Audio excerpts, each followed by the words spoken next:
Je dis quoi?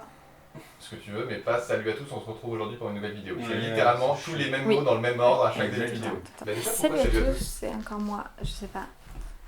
Parce que coucou mes fripouilles, c'est chelou, tu vois. Oui, mais je peux pas faire un truc complètement différent de ce que je fais déjà, tu vois. bien sûr. Je vais pas faire On tient un truc. quelque chose, hein.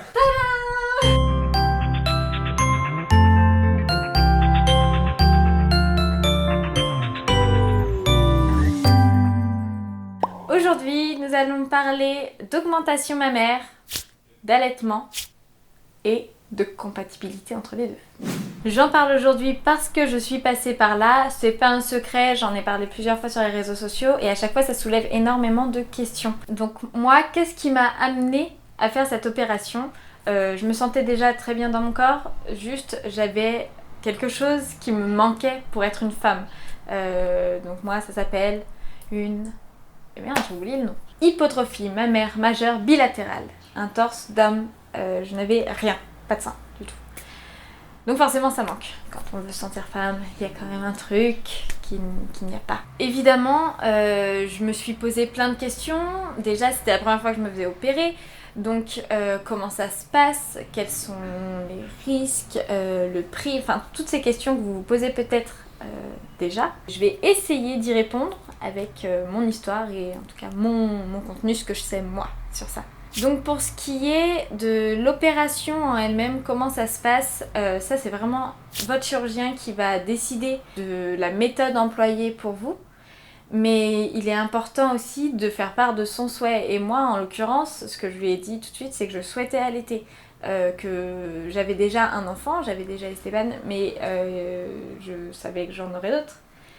Et je savais que je voulais les allaiter. Donc il a pris ça en considération pour choisir la méthode d'opération qu'il allait faire sur ma poitrine.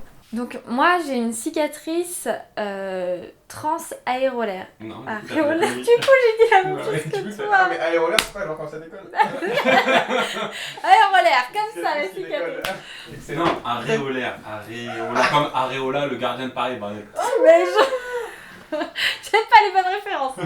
Donc moi j'ai une cicatrice transaréolaire. Ça veut dire que j'ai une cicatrice de 2 cm qui se voit à peine au milieu du mamelon. Ça se voit plus du tout.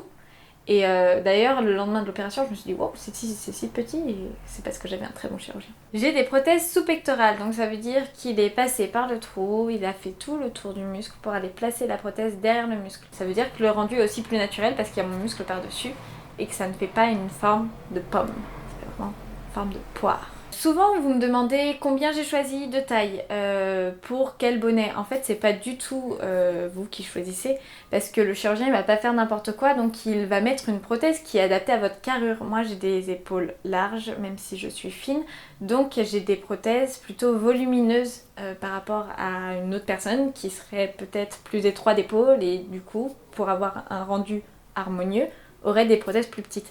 Donc la taille, c'est pas ce qui compte, tu vois. Le but, c'est le rendu. sinon je serais pas là. Donc le risque, il n'y a pas de risque majeur, tu confies ta santé à un chirurgien, vaut mieux avoir confiance en son chirurgien, je pense qu'on ne choisit pas le premier charlatan qui vient. Moi je conseillerais d'y aller au bouche à oreille, c'est ce que j'ai fait moi, une copine s'était faite opérer par mon chirurgien, le résultat me plaisait, je me suis dit bon ok, ça a l'air d'être un pro, on va aller voir. Est-ce que je vais avoir un rendu naturel? Il faut savoir que dès qu'on va sortir du bloc, bien sûr que non, on va pas avoir un rendu naturel, on a les prothèses vachement hautes. Il faut compter 6 mois pour avoir le rendu qu'on va avoir par la suite. Donc le temps que la peau se détende un peu, que les prothèses trouvent leur place.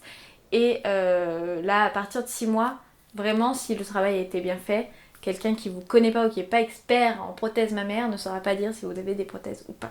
Question qui revient tout le temps, est-ce que ça fait mal? On n'est pas tous égaux face à la douleur, mais oui, c'est pas une partie de plaisir. À la fois, je me dis que c'est quelque chose que t'as désiré toi, donc tu prends un peu plus sur toi, tu vois. Personne t'a obligé à faire ça. En tout cas, c'est comme ça que je l'ai ressenti moi. Donc oui, ça fait mal, comme si on vous avait mis un caillou derrière un muscle. Je pense que on n'est pas prévu pour ça à la base. C'est surtout hyper handicapant. Les prothèses étant derrière le muscle, pour ma part, c'est comme si on m'avait enlevé le muscle pendant un temps. Il est tellement distendu, on a des contractions musculaire. En gros, ouais, t'as l'impression d'avoir fait 100 pompes 1000 fois dans la journée. Donc je pouvais plus m'appuyer sur mes bras, je pouvais plus me redresser toute seule, j'avais besoin d'aide. C'est handicapant, on peut pas reprendre le boulot le lendemain comme ça. On peut pas porter des choses lourdes pendant minimum 3 semaines. Après, une fois qu'on est satisfait du résultat, on oublie par quoi on est passé et on est très content.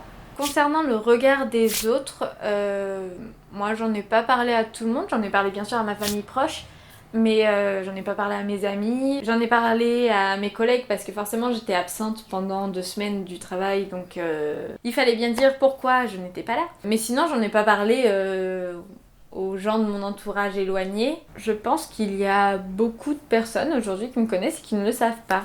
Voilà, on n'est pas obligé d'en parler, on n'est pas obligé d'exploser. Si t'exploses, c'est de la merde. On n'est pas obligé d'exposer sa vie à tout le monde. Et là, vous êtes en train de vous dire, ouais, la meuf, elle dit ça et elle met une vidéo sur YouTube devant la planète entière pour dire qu'elle a des faux boobs. Ouais. On va parler du sujet qui fâche. Le prix, il est variable d'un chirurgien à l'autre, vraiment. À l'étranger, c'est hyper moins cher. À la fois, moi, je me voyais pas du tout aller confier mes nichons à l'étranger, à quelqu'un qui ne parle pas la même langue que moi, aussi bon soit-il. Donc moi j'ai choisi d'aller à Paris chez un très bon chirurgien et ça m'a coûté 5 800 €. Vous venez de quitter la vidéo car finalement c'est hyper cher pour des nichons, oui. En gros, fourchette large, ça commence à 3 000 € et on a jusqu'à 7 000 € selon le chirurgien, selon l'hôpital, enfin voilà. Moi c'est un peu particulier, j'ai eu une prise en charge de la sécurité sociale parce que l'hypotrophie mammaire majeure est considérée comme un handicap pour les femmes. Du coup, on se dit pas juste bon bah j'ai pas de sein, ça va passer. Non, il y a vraiment tout un dossier qui est monté par le chirurgien, qui est envoyé à la sécu. On est ensuite convoqué par un médecin de la sécurité sociale qui constate qu'effectivement c'est pas un abus et qu'il y a vraiment un besoin de faire poser des prothèses. Toute la prise en charge réside en les mains du médecin conseil de la sécu. Ça pour le coup, il n'y a que lui qui peut décider si oui ou non vous aurez une prise en charge. Et la prise en charge, la maximale quand vraiment ils estiment qu'il y a besoin, c'est 2 000 € et le reste c'est à sa charge. Donc même quand on parle de prise en charge totale, c'est pas les 5 800 € qui disparaissent d'un coup, il y a quand même une grosse partie qui reste à la charge du patient. En fait, c'est les honoraires du médecin. Et les médecins, ça va. Pour que l'opération soit optimale, il ne faut pas avoir fait d'enfant dans les 6 mois précédents. Il faut que le dernier allaitement soit stoppé depuis plus de 6 mois aussi. Et il ne faut pas prévoir un enfant avant 1 an après l'opération. Il faut aussi savoir que le chirurgien va peut-être vous conseiller d'attendre d'avoir fait tous vos enfants et puis d'y penser pour après, comme ça vous êtes sûr que le résultat ne bouge pas. Je trouve que moi j'avais pas le temps. Revenons aux sources. Revenons aux sources. Je sais que tu vas garder ça. Pourquoi elle met ça? Pour répondre à la question, est-ce que les prothèses mammaires et l'allaitement sont compatibles? Vous vous doutez que oui. Ça fait 2 ans que j'allaite maintenant avec des prothèses. Pour revenir au début de mon histoire, pour Esteban, j'étais pas encore opérée, j'étais pas hyper bien avec cette partie de mon corps, du coup, à cause de complexes, je me cachais pour allaiter. C'était pas forcément facile et ça s'est vite cassé la figure et du coup, j'ai très peu allaité. C'était un grand regret pour moi. Moi, je me suis faite opérer 1 an après Esteban. Donc on Non, était... 1 an après la naissance d'Esteban, pas 1 an avant Esteban, c'est quoi ça? Ah, parce qu'Esteban aussi s'il faut opérer.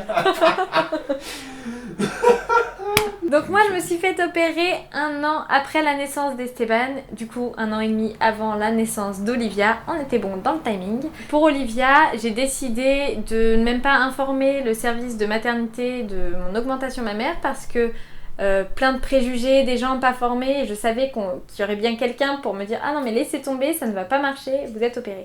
Donc j'ai fait ma mise en place de l'allaitement toute seule dans mon coin et ça a très bien fonctionné. Et maintenant que j'ai une grande communauté et plein d'exemples de mamans opérées qui me disent la même chose, qu'il n'y a eu aucun problème pour la mise en place de l'allaitement et que les prothèses mammaires ne sont pas du tout un frein à l'allaitement ni à l'allaitement long.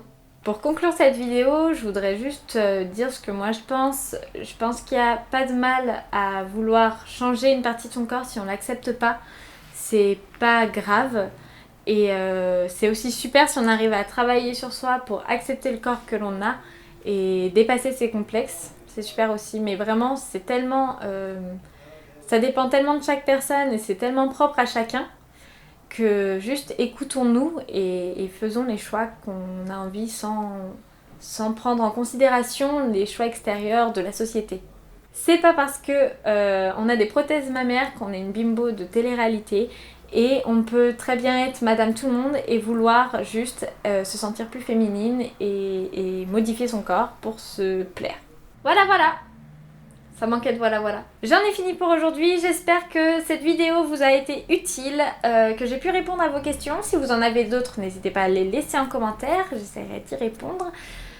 Je vous dis à bientôt pour de nouvelles vidéos. C'était quoi cette voix pourrie? Ciao! Je vous dis à bientôt! C'était horrible.